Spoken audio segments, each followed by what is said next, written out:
The following is an excerpt from the book Experiences of Thought by Anthony Kahn, available now on Amazon.com and Kindle.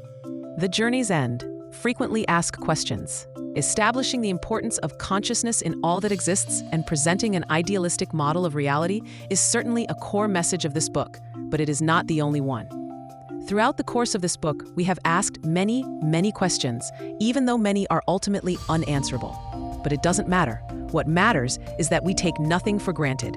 We should never, ever be closed-minded, for that stifles our growth and understanding. We should never, ever think that we have reached such a level of knowledge that we can dismiss an idea outright, for there are many angles from which any problem might be considered. Galileo Galilei famously stated, "I do not feel obliged to believe that the same God who has endowed us with sense, reason, and intellect has intended us to forego their use." And it is a wonderful summary of the intellectual motivation behind the Renaissance.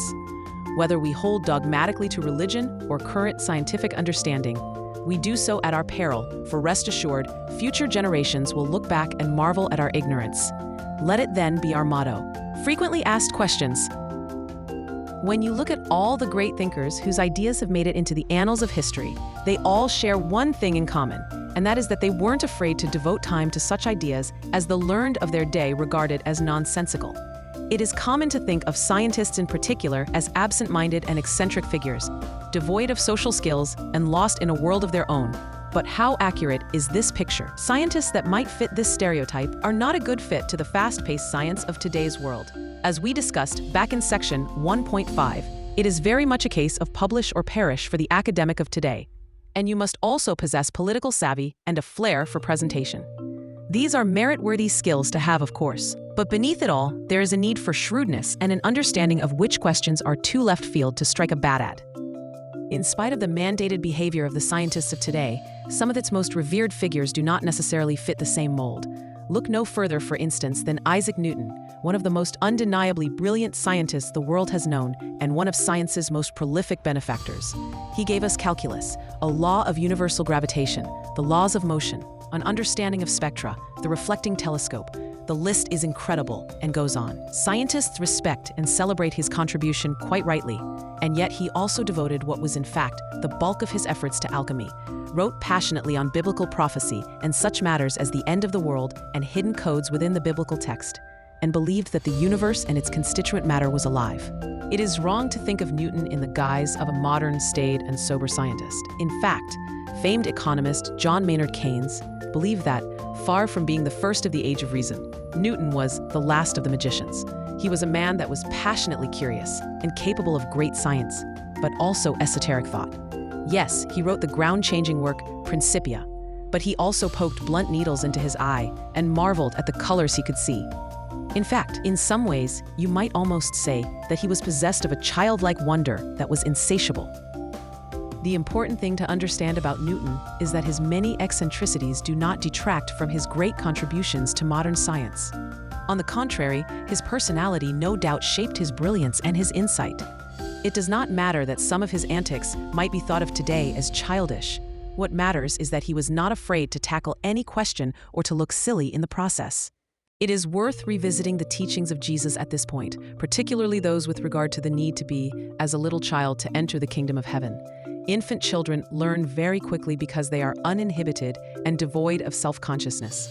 They are not afraid to ask silly questions, and they do not yet understand the need to conform to societal ideals. Only by being as open to learning as a young child can we ever hope to grasp those ideas which are beyond the accepted wisdom of our age. But do not expect the world to encourage your willingness to ask questions. If there is one thing administrators don't need, it is people asking questions. How many times through history have people been persecuted for their beliefs, even though their beliefs were later proven to be valid? How many regimes have burnt books that were in contradiction of their constrictive ideology? Never trust any organization that prohibits access to material of conflicting views. Such paranoid protectiveness of their own worldview points to a deep-seated insecurity and an underlying realization that their own reasoning is flawed and questionable. Once again, never be afraid to question the truth, for it is quite capable of standing up to scrutiny. Let us finish this section with reference once more to that great philosopher of ancient Greece, Socrates. If there are two things we remember Socrates for, it is Socratic wisdom and the Socratic method. Socrates was pointedly very clear on the limits of his own knowledge and wary of running with assumptions. You just don't know when a new piece of information is going to come your way that requires a complete restructuring of your model. That which seems impossible may always become possible in light of a necessary tweak to your existing model.